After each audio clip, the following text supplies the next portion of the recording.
Hopefully it's recording this time, because I always forget. Welcome, everybody.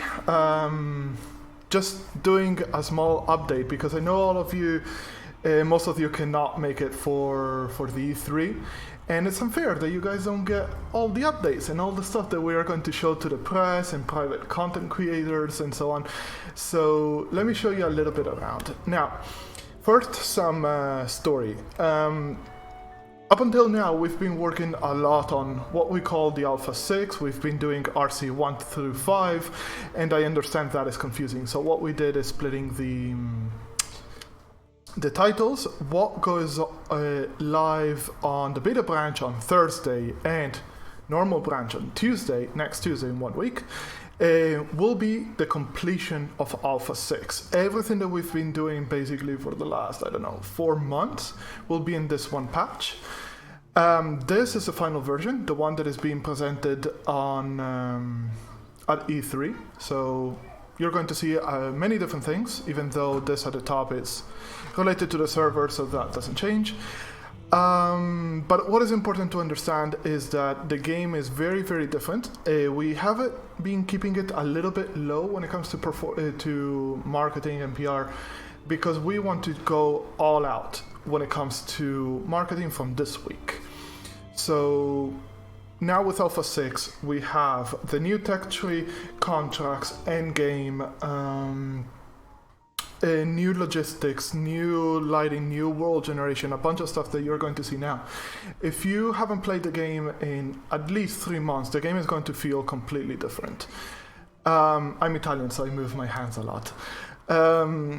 And if you haven't been playing on the beta branch and you're still on RC3, I'm going to show you a little bit of what happened in RC4 and RC5 just to get you updated. First difference is you're going to see the main menu is a bit different. We removed the custom map. For now, we are going to reintroduce it in a while when we add some major tools to modify the world as you want. So yeah, main difference. You're going to see this is completely different. Not anymore. You have like newcomer, experience, veteran, and that's it. Now you can customize the difficulty, and we added another one. So now, before you had newcomer, experience, veteran, and now startup, because in theory startup is the most difficult thing you'll ever do. There's new names, so as many of you are in the UK or in Germany, you can just change them, and the towns will spawn according to those titles. We also added a Spanish because the studio is Spanish, so it makes sense. Map type, for now there's just one. Next week we'll introduce several types more. It's the way the terrain is going to look. If you want it more water-based, more hilly, and so on, it's going to feel very, very different to what you've had until now. Now it was very... Oh, the webcam is blocking all the screen. Of course, I didn't move myself. Good stuff. So... Thanks, Ghost. I'm a little bit of an idiot when it comes to Twitch. Yeah, hopefully that's fine. And yeah, there's a head grab in somewhere over there. So yeah, basically now you can customize everything that has to do with the difficulty, because now you can complete and win the game. To win the game, you need to do what is called a prototype production. Right now there's just a car. It's like a super high-tech biofueled car prototype that will take many hours to create everything to produce it. This is a first attempt of what endgame is going to be about. So if it works, we are going to add way more. I already have planned to do like a weird 1930s computer and a building prefab. So if it works, that's fine. And you can modify the difficulty. So say that you feel the events are too easy, but you start with not enough capital. So you can start with a lot of cash, double the income, and have only extremely difficult events. Keep in mind, difficult events are very, very, very difficult. And then you get a modifier of the difficulty. When the game finishes, it will take into account how long it took you to produce a car, how much do you have invested, so all your assets, all your cash flow, etc., and we'll give you a score, then multiply it for this. If you play on super easy, of course the score is going to be very, very tiny, but if you do the most difficult one, it's going to be more than double.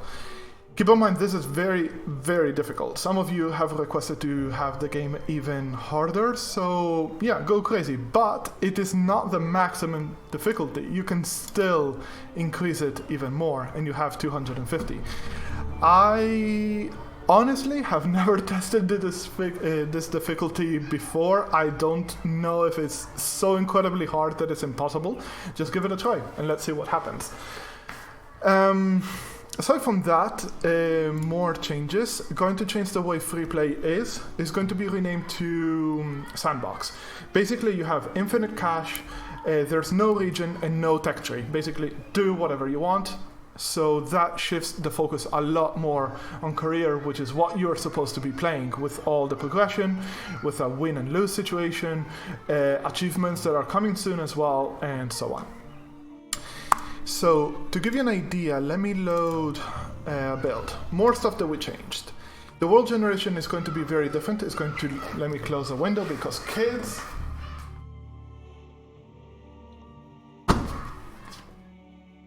And kids.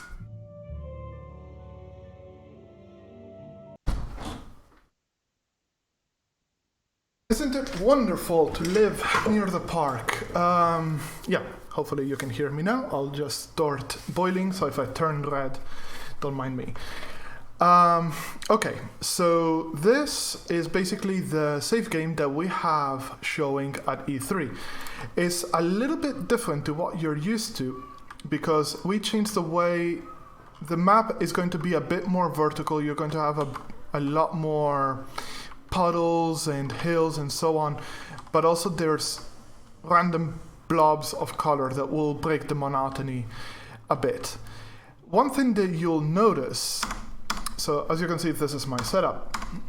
One thing that you'll notice is that there's a stupid amount of trucks. This is because we completely changed the way the logistics are going to work. RC5 is all about the automated warehouse. Instead of explaining it, let me just use it. So what you're supposed to do is you first place a warehouse. Okay, let me buy a permit for this one, because or else it's going to be a little bit difficult. Boop. So you have a warehouse, which has its own area of influence. You place it, and we made some kind of weird wobbly effect when you place the buildings, and then it, bloop. And that's super cute. So you have the warehouse, which has its own area of influence, and what you do is imagine that you need to make planks, which is very simple stuff. You just need a lumberyard, its own 1, 2, 3 randomly placed, and the carpentry. We also changed the menu so that everything is divided, so it's way easier to understand where everything is. I watched a lot of people playing the game, and it took more time than it should have to find the buildings in the menus. So now everything is divided by category. It should be far easier to find exactly what you want. And if you have doubt of how much pollution a building is going to generate, you can know these are the intense ones, these are the light ones, and these are, we don't mind if it's there. So let's put a carpentry. Join everything by road, bum bum bum, and that's it. Now, notice that this has a new mode that is automatic. So I haven't done anything else. I just placed the lumberyard, I placed the carpentry, and a warehouse. So what I'll do now is basically press play. The lumberyard is doing its thing. A moment.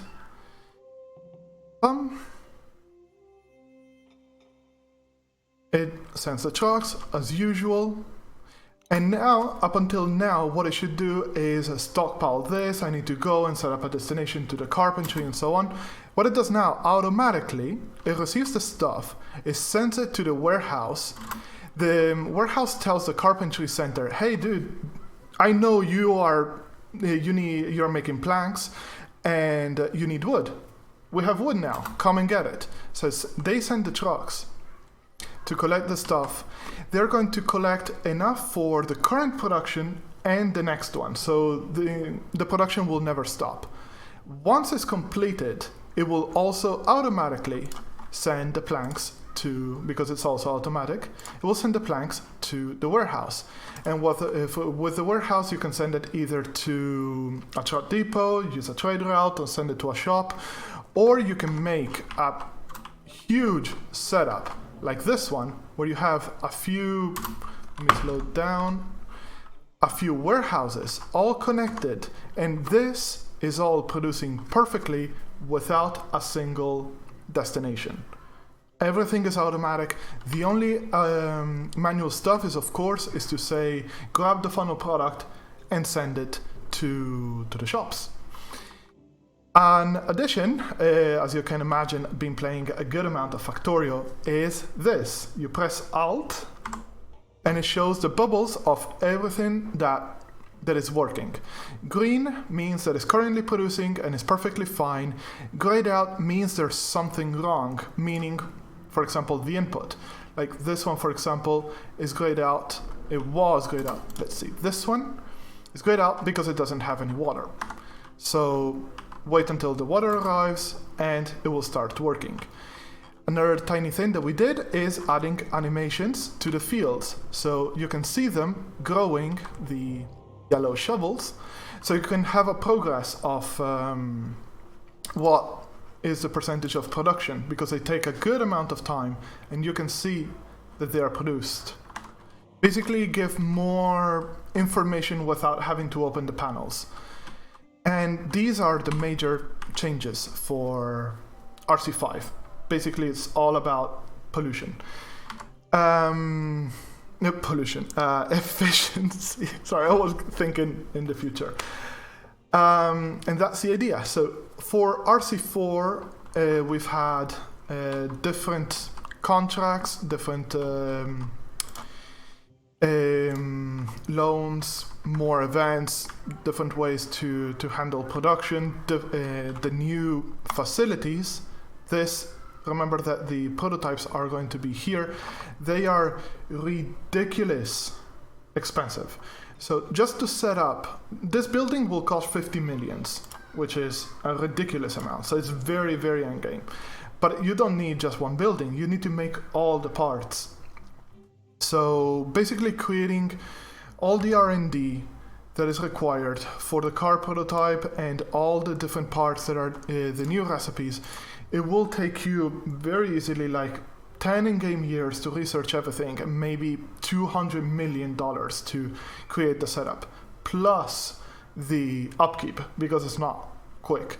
So don't start the game thinking that you can make the car in the same afternoon that you start. This is a very long production. Okay, so let me go through the chat a little bit.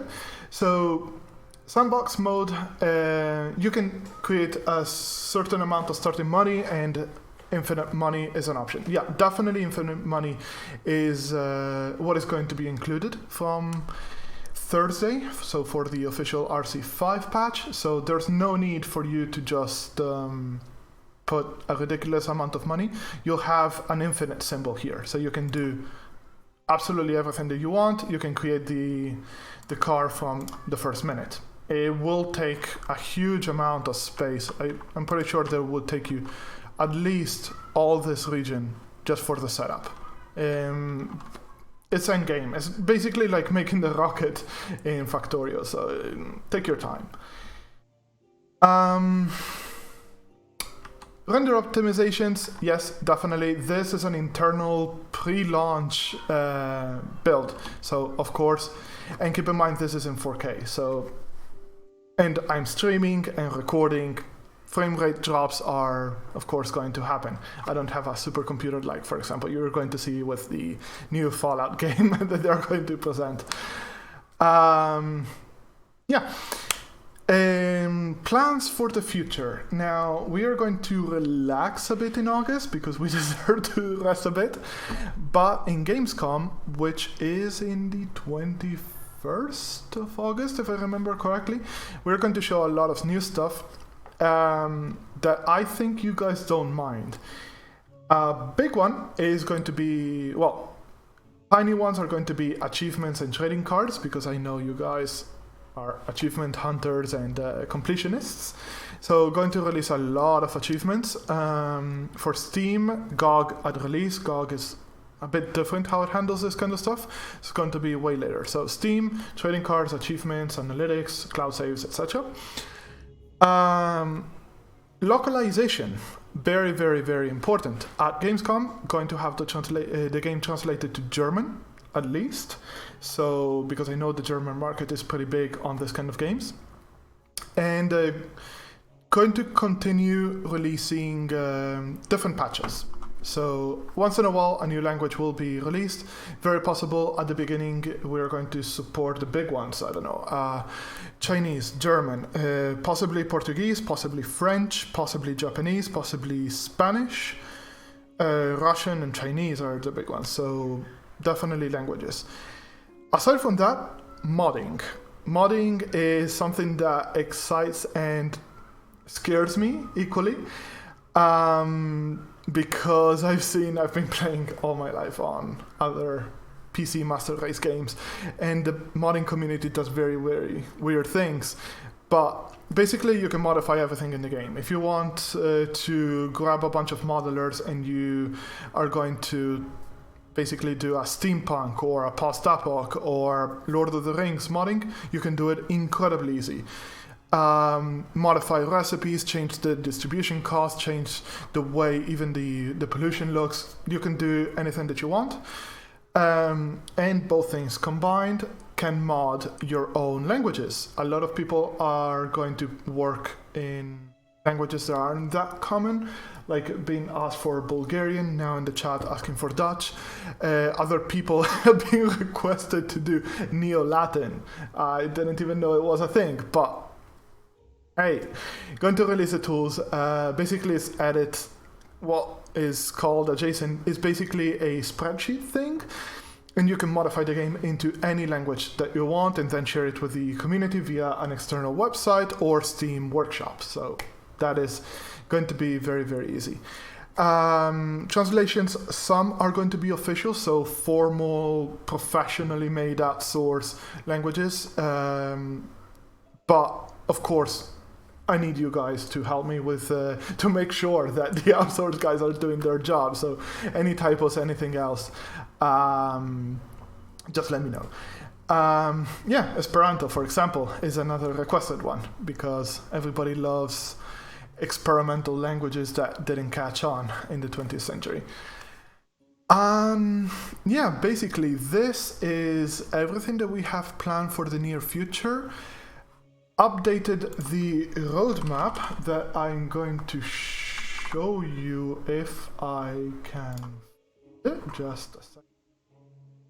Bum, bum, bum. I should have opened this before starting the stream, but download, open, and here we go. Okay, this is the new prettified roadmap. So we're currently here, so we've done all this. Let me make this a little bit bigger so you guys can see it. So this is everything that we have planned for the future.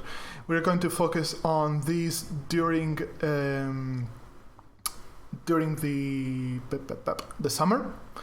If possible, scenarios are a very, very big deal. No promises, but we are going to try. This is definitely the one that is going to come for Gamescom in Germany. And then we are going to focus on these. One thing that is very, very important, I didn't put dates here because quality is what matters. I'd rather delay the game endlessly until it's polished. last thing that I want is to rush something out the door. It happened in the past. It wasn't the best idea. You guys see it every single day with day one patches and a lot of things that other companies do. We are aiming at release. Here is the release and all this is post-release. We are aiming for Q1 2019. But I'm not that afraid of pushing the game. I just want to give you the best possible quality. So yeah, just pollution definitely happening. I see it mentioned in the chat. Definitely going to happen, hopefully this year. I definitely want to see it. And this includes the biomes. This will be tied. So you're going to see, for example, the map is going to be divided into different sections. So for example, you're going to have this as a jungle, then here's a desert, here is tundra, and each one with their own town types and behavior and resource tables. Pollution will alter the biome. So you're going to have a tundra, you pollute it, it will melt, it will turn into a greaseland. You continue polluting, it will turn into a desert and then into a wasteland. So need to be a little bit careful on what you do. Oh, contract popped up. So this is a new thing that happened in RC4. You can see that they're going to always ask for stuff that you have researched. It doesn't matter if you're producing it or not. Normally you are producing what you researched. But they need, they're going to ask X amount of time and they're going to give you a huge amount of cash. So for example, these are going to pay at 409% the market price. They need it for March, which is way more than enough time. So, and you're going to get $2 million for completing this contract. You can accept or reject. If you accept and fail, you need to pay half of what the contract is worth. So don't go crazy accepting everything. And yeah, that's everything that is tied for RC5. As said, this is going to go as a soft release on the beta branch in a couple of days, exactly. So 48 hours on Thursday at 6 p.m. as usual, and full release on Tuesday. We also made a new gameplay trailer because now we got the main trailer that we have, that is the intro, is all cute and so on, but I want to show exactly stuff that is from the game, just to avoid any kind of, oh, but you're showing traffic and pollution and that isn't in the game yet, you're marketing the stuff. So just don't want to confuse anybody. So new trailer, new voiceover, new stuff. Oh, another thing, going through the list, sorry.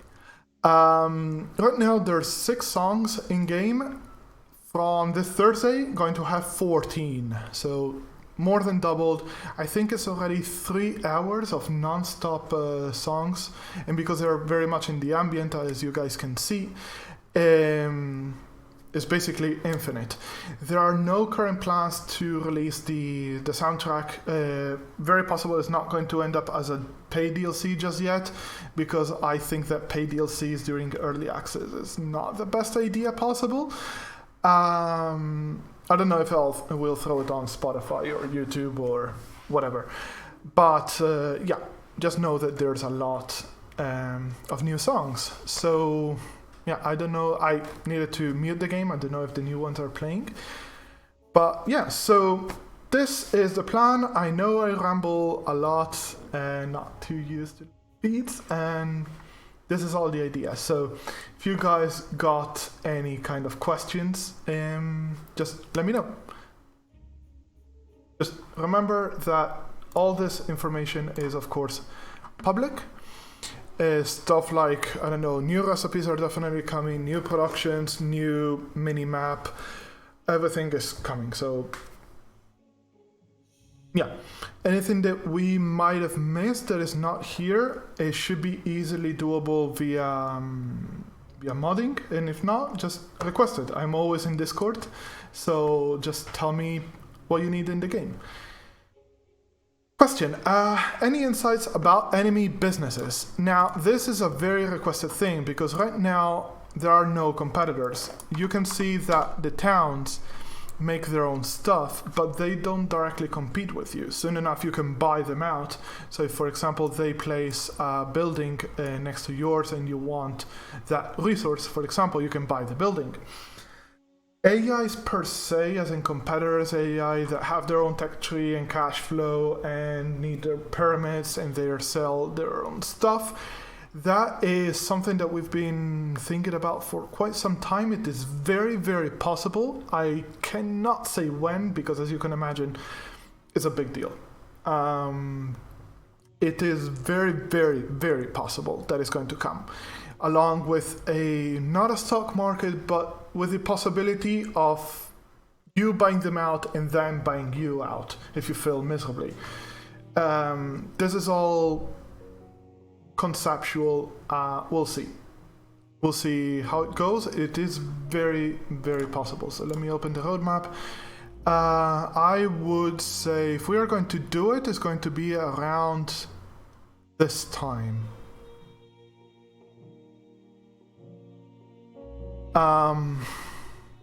Yeah, because they need to be active by here, because you can piss them off with your own pollution, and yeah, and they'll destroy you with their own pollution. And yeah, hey, new people joining in the chat. So yeah, I didn't want to do a super long stream because I know many of you are excited about playing this. So, question, will pollution depend on the type of industry? Absolutely. This is very, very subtle. I don't know if you noticed, but there's several shades of gray, not hinting to any kind of book, of pollution. So you can see here completely different ones. The whiter it is, the lighter the pollution is going to be. The darker it is, of course, a food factory will produce less impactful pollution than a petrochemical. You can see it in the factories. Very little pollution, kinda pollution, and let me destroy the planet pollution. So yeah, definitely you don't want these near the farms because they are going to kill them. You don't want it near water because they're going to pollute it. They're going to kill the trees nearby. So you need to be very, very careful. There's no... don't want to call it agenda or political agenda. I'm not going to say that polluting factories are better or worse than non-polluting. It's a different style. It depends on the player. I mean, you can definitely survive with just heavy pollution if you play it smart. Keep in mind that it's the early 20th century, so there's not a lot of renewable energy. You will not have solar power plants. You're just going to have coal, gas, and little more. So pollution is going to happen. Administration buildings, proxies, and marketing buildings. The idea right now is that you start the game and you place the headquarters. From the headquarters, you can change the looks, take loans, manage the contracts, and so on. The idea is that when you expand, you ask for a permit. So you are supposed to place a building in that town that is basically the proxy, a branch, so to speak, of your company, and then you can interact with the town via that branch, do marketing in your favor and against other players or AIs and so on, and get the different types of permits, because right now you only have two, the logistical and the full one. The logistical is just to put Zeppelin stations and warehouses and so on. But going to diversify that into place only farms, place only factories, place only gatherers, so you can choose the type of production that you want there. Will wind affect pollution? Absolutely. You can see that there's already a wind system in place. So if I were to accelerate this, you will see that the wind affects the direction, and this you can see it also on some farms. Find, because some are procedurally generated and they appear with a windmill. Here it is. Windmills usually point to where the wind is. So you can see that the wind has a specific direction, and over time, wind will change. So definitely, that is changing over time. So yeah, wind is a big deal. We're going to consider a lot of things to keep in mind with the pollution. And that's it. Trying to keep it a little bit short, so go play RC4, couple of days, going to have RC5 up for testing, or even possibly tomorrow, because it's quite stable. Just need to tweak a couple of things and then you should be able to play. So until then, I'm going to be on Discord, so just ping me if you have any questions. I think I remembered to, yes, I remembered to record, so I'm going to compress this and throw it on the YouTubes.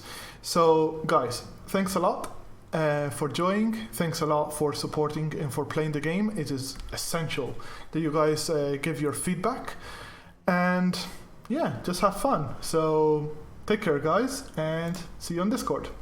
Bye bye.